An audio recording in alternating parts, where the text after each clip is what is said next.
In this video, we are going to go through a type of question where you may not really be able to come up with the perfect word, or the word that you come up with doesn't quite match with the other words.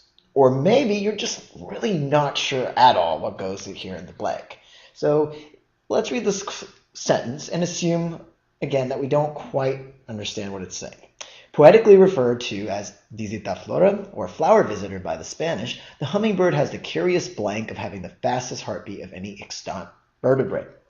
So you read that, and again, you can't really come up with your own word, but you try, but you follow the basic steps, and so you're kind of at a loss here. What do? Well, you can arrive at the answer by plugging the words back in. And now I want to stress in this video that this should be almost a last-ditch effort, meaning that we want to follow the basic steps of finding the clue, which we'll do here, of course, but then coming up with our own word and matching. Here we can look for clues, of course, but ultimately we're going to have to plug the words back in and see which one makes the most sense.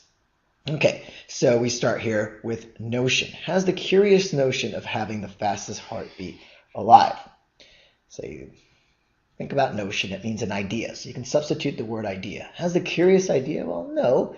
It seems to have the curious something, maybe characteristic. And sometimes when you start plugging the words back in, you can even arrive at your own word that way. But notion doesn't work. A distinction. A distinction is something that sets something or someone apart from others.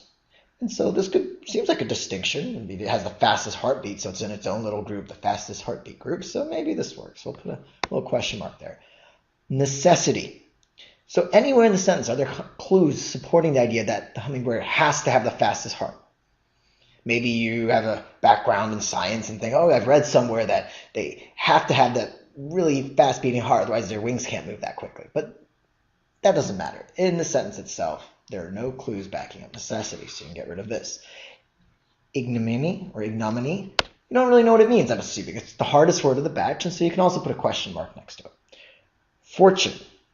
Curious fortune is luck. Are there any clues here supporting it in the sentence? Anywhere where it's a lucky thing to have the fastest heartbeat alive? And the answer is no. And so you can see that we're between these two answers. And one of them works. Plugged it back in, kind of made sense. The other one, we really don't know what this word means. And so if one seems to make sense and there's a mysterious word, get rid of the mysterious word. On the other hand, if distinction didn't make sense, really weren't sure, it was iffy, but there was this word you didn't know, it was probably the word you didn't know. But here, ignominy, which means disgrace, doesn't work, and distinction is our answer. So again, we went back, tried to figure out what was going on. We weren't able to, and so therefore, especially for these more difficult questions, it's important that we have a little bit of flexibility and know that we can plug the words back in once we've thought about the sentence and really reason with these words, and sometimes even come up with our own word, whether that's quality or characteristic, but it doesn't really matter as long as we can get at the right answer, choose a word that makes sense in the context of the sentence.